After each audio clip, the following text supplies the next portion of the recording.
Assalamualaikum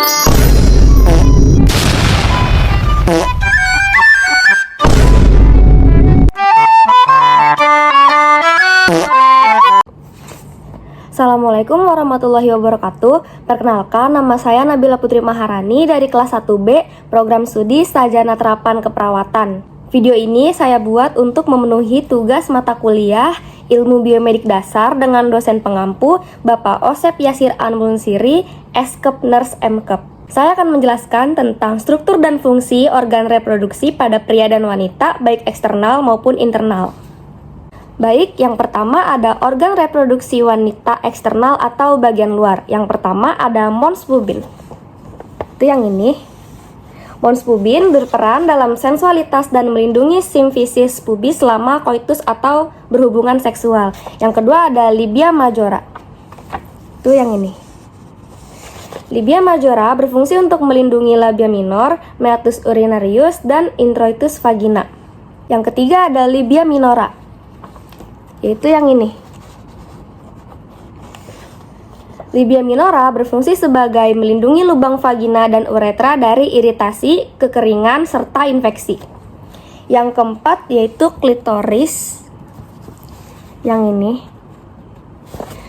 Klitoris hanya memiliki satu fungsi, yaitu memberikan kenikmatan seksual bagi wanita dan memungkinkannya mencapai orgasme. Yang kelima yaitu uretra. Yang ini. Uretra berfungsi untuk mengalirkan urin dari kandung kemih menuju lubang kencing. Selanjutnya yaitu vestibulum di sekitar sini. Vestibulum berfungsi untuk mengeluarkan cairan apabila ada rangsangan seksual yang berguna untuk melumasi vagina pada saat berhubungan. Selanjutnya ada himen atau selaput darah di sekitar sini. Selaput darah memiliki fungsi untuk menyaring kotoran agar tidak langsung masuk ke dalam vagina. Yang kedelapan ada perinem. Itu yang ini. Perinem berfungsi sebagai pengontrol aktivitas buang air besar, buang air kecil, dan aktivitas seksual bagi ibu pasca melahirkan. Kita bikin romantis. Baik, selanjutnya ada organ reproduksi wanita bagian dalam atau internal.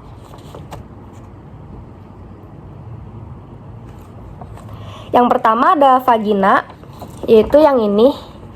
Vagina berfungsi sebagai jalur keluarnya darah saat wanita sedang menstruasi dan jalan masuknya sperma ke dalam rahim untuk proses pembuahan dan jalan lahirnya bayi saat persalinan. Yang kedua ada serviks. Serviks yang ini. Serviks berfungsi memproduksi lendir alami untuk melindungi vagina dari infeksi dan membantu sperma bergerak menuju rahim. Yang ketiga yaitu perimetrium. Perimetrium yaitu yang ini. Perimetrium adalah lapisan rahim yang berfungsi untuk melindungi rahim. Yang keempat ada cervical canal. Itu yang ini. Cervical canal berfungsi sebagai jalur tempat lewatnya sperma saat berhubungan intim dan bayi saat proses persalinan dan tempat keluarnya darah menstruasi. Yang kelima ada myometrium. Yaitu yang ini. Myometrium berfungsi memberikan rahim kekuatan untuk berkontraksi dan mengeluarkan janin saat proses persalinan atau melahirkan.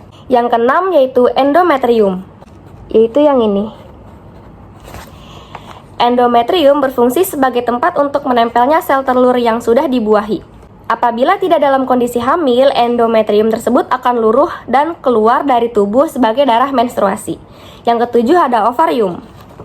Ovarium itu yang ini. Ovarium berfungsi untuk memproduksi sel telur dan hormon. Yang kedelapan ada ovarium ligamen. Itu yang ini. Ovarium ligamen berfungsi sebagai penghubung dan tempat bergantungnya ovarium ke wilayah rahim. Yang kesembilan ada fimbriae. Fimbriae itu yang ini. Fimbriae berfungsi mengarahkan sel telur yang keluar dari organ ovarium menuju rahim. Yang ke-10 ada uterus. Uterus yang ini. Uterus berfungsi sebagai tempat bagi janin untuk tumbuh dan berkembang sebelum dilahirkan. Yang ke-11 ada uterine fundus. Itu yang ini. Ukuran dari uterine fundus dapat membantu dalam memperkirakan usia kehamilan wanita. Yang terakhir yaitu tuba falopi. Tuba falopi yang ini. Tuba falopi berfungsi sebagai jalur ovum atau sel telur agar bisa melakukan perjalanan dari area ovarium ke rahim. Bikin paling romantis. Selanjutnya yaitu organ reproduksi pria pada bagian dalam atau internal. Yang pertama ada ureter. Ureter yang ini. Ureter berfungsi membawa urin dari ginjal ke kandung kemih. Yang kedua ada kandung kemih. Kandung kemih yang ini. Kandung kemih berfungsi untuk menampung cairan yang telah disaring oleh ginjal dan akan dikeluarkan sebagai urin atau kencing. Yang ketiga ada vesicula seminalis. Vesicula seminalis yang ini. Berfungsi untuk menghasilkan cairan mani dan bekerja sama dengan bagian tubuh lainnya untuk mengeluarkan air mani saat ejakulasi. Yang keempat, kelenjar prostat. Kelenjar prostat yang ini berfungsi membuat cairan dalam air mani dan mendorong air mani melalui uretra saat ejakulasi. Yang kelima yaitu uretra. Uretra yang ini berfungsi untuk memungkinkan keluarnya urin dan air mani. Yang keenam, gland penis. Gland penis yaitu yang ini. Berfungsi sebagai tempat keluar urin dan air mani. Yang ketujuh ada testis. Testis yang ini. Testis berfungsi untuk memproduksi sperma dan hormon testosteron. Yang kedelapan, epididymis. Epididymis yang ini. Epididymis berfungsi mengangkut dan menyimpan sperma yang diproduksi oleh testis. Yang kesembilan, kelenjar Cowper. Kelenjar Cowper yaitu yang ini. Kelenjar Cowper berfungsi memproduksi cairan yang berguna untuk menjaga sperma hingga sampai ke vagina. Yang ke-10 ada ampula vas deferens. Ampula vas deferens yang ini. Ampula vas deferens berfungsi untuk menyalurkan sel-sel sperma yang sudah matang. Baik, selanjutnya saya akan menjelaskan organ reproduksi pria bagian luar atau eksternal. Yang pertama ada kandung kemih. Kandung kemih itu di sebelah sini. Kandung kemih adalah sistem dari saluran kencing berbentuk kantung berongga yang bertugas menampung cairan yang telah disaring oleh ginjal dan akan dikeluarkan sebagai urin atau kencing. Yang kedua yaitu kelenjar prostat. Kelenjar prostat yang ini. Kelenjar prostat merupakan salah satu bagian dari organ reproduksi pria yang terletak di bawah kandung kemih dan berperan membantu testis memproduksi cairan sperma. Yang ketiga yaitu uretra. Uretra itu yang ini. Uretra pada pria memiliki fungsi yaitu sebagai saluran yang membawa urin dari kandung kemih dan sebagai saluran air mani yang membawa sperma saat pria berejakulasi. Yang keempat ada vas deferens. Vas deferens itu yang ini. Vas deferens merupakan sepasang tabung yang berfungsi untuk membawa sperma dari epididymis ke uretra untuk dikeluarkan dari tubuh. Yang kelima yaitu testis. Testis yang ini.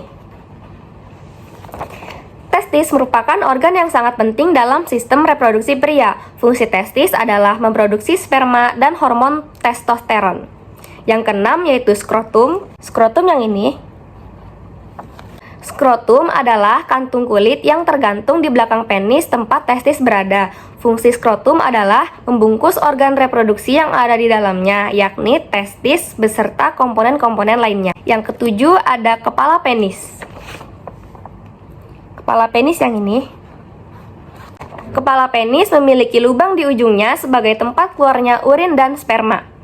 Yang kedelapan adalah lubang penis. Lubang penis yang ini. Lubang penis adalah bagian ujung penis dengan bentuk mengerucut yang terdapat lubang saluran uretra. Saluran ini mendukung fungsi penis sebagai tempat keluarnya urin dan air mani.